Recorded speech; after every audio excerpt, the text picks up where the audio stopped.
ఆయన కాపుదల, ఆయన భద్రత నిత్యము మీకు తోడై ఉండి నడిపించునుగాక. దేవుడు మీ కష్టాన్ని దీవించి ఆశీర్వదించునుగాక. ఆమేన్. నిత్యము ఆయన సన్నిధిలో మీరు వాక్యం చదువుతూ ప్రార్థిస్తూ దేవుణ్ణి మరొక ఉండిన ఎడల ఆయన మీ ఎడల అద్భుతమైన కార్యాలు, ఆశ్చర్యమైన కార్యాలు జరిగిస్తాడు. ఆయన కృప మీకు సదాకాలం తోడై ఉండి నడిపించునుగాక. ఆమేన్. ఆమేన్. ఉపవాసం కొరకు నేర్చుకుందాం. ఈ దినం ఉపవాసం కొరకు నేర్చుకుందాం. మీరు ఉపవాసం ఉండేటప్పుడు ఎలా ఉండాలి, ఎలా ఉండకూడదు, కొన్ని సంగతులు మనము తెలుసుకుందాం. యెషయా గ్రంథము 58వ అధ్యాయంలో 3వ వచనము నుండి 12 వరకు మనకు కొన్ని విషయాలు ఇక్కడ యెషయా ప్రవక్త ద్వారా దేవుడు ఇశ్రాయేలు ప్రజలకు కొన్ని రాయించి కొన్ని హెచ్చరికలు ఇచ్చాడు.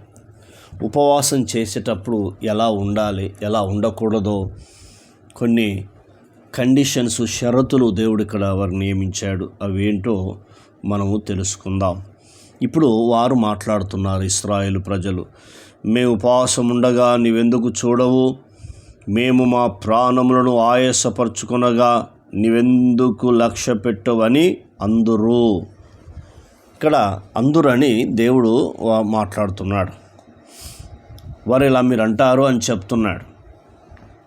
ఇప్పుడు దేవుడు మాట్లాడుతున్నాడు, మీ ఉపవాస దినమున మీరు వ్యాపారం చేయుదురు, మీ పనివారి చేత కఠినమైన పని చేయించుదురు, మీరు కలహపడుచు వివాదము చేయుచు అన్యాయముగా గుద్దులాడుచు ఉపవాసముందురు. ఇది దేవుడు చెప్తున్నాడు. ఇలా మీరు ఉన్నారు, వ్యాపారం చేస్తున్నారు, పనివారి చేత కఠినమైన పని చేస్తున్నారు, కలహం ఆడుతున్నారు, వివాదం ఆడుతున్నారు, గుద్దులాడుకుంటారు, కొట్లాడుకుంటున్నారు, ఇలా ఉంటున్నారు అని చెప్పి ఇలా మాట్లాడుతున్నాడు. అట్టి ఉపవాసం నాకు అనుకూలమా? ఇలా చేసే ఉపవాసము అనుకూలమా? అంటే ఏం చేయకూడదు? వ్యాపారం చేయకూడదు, మొట్టమొదటిది పనివారి చేత కఠినమైన పని చేయకూడదు, కలహపడకూడదు, గుద్దులాడకూడదు, ఇలా ఉండకూడదని కొన్ని హెచ్చరికలు దేవుడిస్తున్నాడు. మరి ఏమంటున్నాడు కింద? అట్టి ఉపవాసం నాకు అనుకూలమా? మనుషుడు తన ప్రాణమును బాధపరుచుకొనవలసిన దినము అట్టిదేనా? ఒకడు జమ్ము వలె తల ఉంచుకొని గోనె పట్ట కట్టుకొని బూడిద పరుచుకొని కూర్చున్నాడు ఉపవాసమా? అట్టి ఉపవాసం యెహోవాకు ప్రీతికరమని మీరు అనుకుందరా?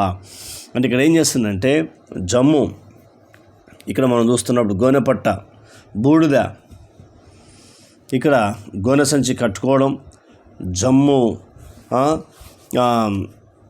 పెట్టుకోవడం, తర్వాత బూడిదలో కూర్చుండి ఏడవడం, అది ఉపవాసమా?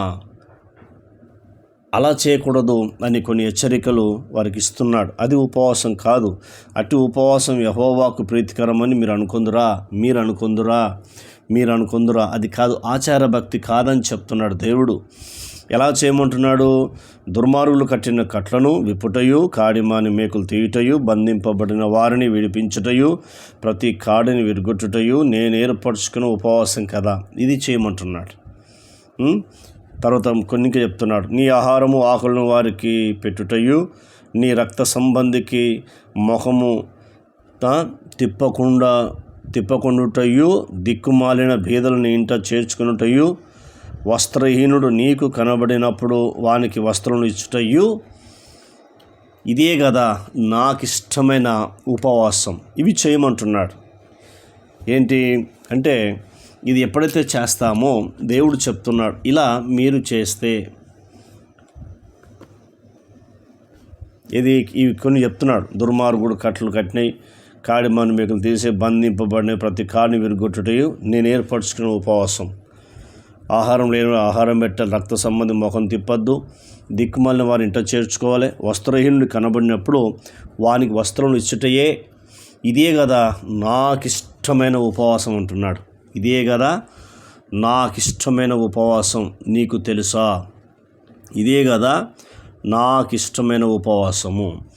ఇలా ఎవరైతే చేస్తారో వారికి దేవుడు ఆశీర్వాదాలు ఇస్తున్నాడు. ఏంటి చూద్దాం.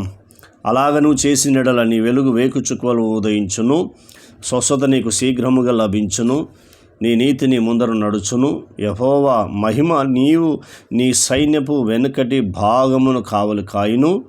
అప్పుడు నీవు పిలువగా యెహోవా ఉత్తరమిచ్చును, నీవు మొరపెట్టగా ఆయనే ఉన్నానని ఇవి తెలియపరుస్తున్నాడు. ఇదన్నమాట.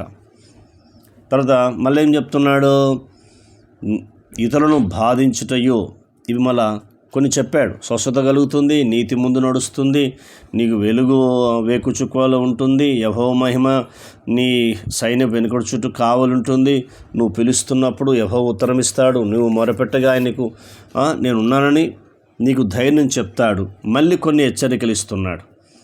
ఇతరులను బాధించుటయో, వేలు పెట్టి చూపి తిరస్కరించుటయో, చెడ్డదాన్ని బట్టి మాట్లాడుటయో, నీవు మాని ఆశించిన దాన్ని ఆకలిగిన వానికి ఇచ్చి శ్రమపడిన వారిని తృప్తిపరిచిన యెడల, ఇవి మళ్ళీ కొన్ని చెప్తున్నాడు. ఇవి ఎప్పుడైతే చేస్తావో మళ్ళీ దేవుడు బ్లెస్సింగ్ ఇస్తున్నాడు. చూడు ఏమంటున్నాడు, చీకట్లో నీ వెలుగు ప్రకాశించును, అంధకారము నీకు మధ్యాహ్నం వల్ల ఉండును, యెహోవా నిన్ను నిత్యము నడిపించును, క్షామకాలమును ఆయన నిన్ను తృప్తిపరిచి నీ ఎముకలను బలపరచును, నీవు నీరు కట్టిన తోట వలె ఎప్పుడునూ ఉబ్బుకుచుండు, నీటి ఊట వలె ఉందువు, పూర్వకాలము నుండి పాడైపోయిన స్థలములను నీ జనులు కట్టెదరు, అనేక తరముల క్రిందట పాడైపోయిన పునాదులను నీవు మరలా కట్టెదవు, విరగబడిన దానిని బాగు చేయవాడనియు దేశములు నివసించున్నట్లుగా త్రోవలు సిద్ధపరచువాడనియు నీకు పేరు పెట్టబడును. ఎంత అద్భుతమో చూడు.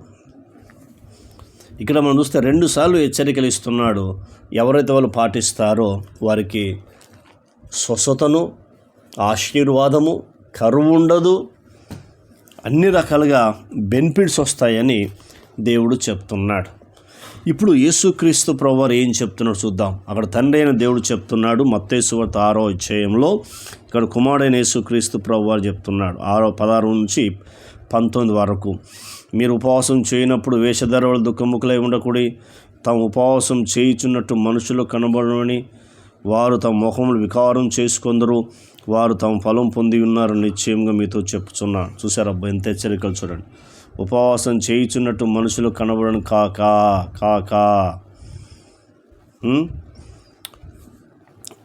చెప్తున్నాడు.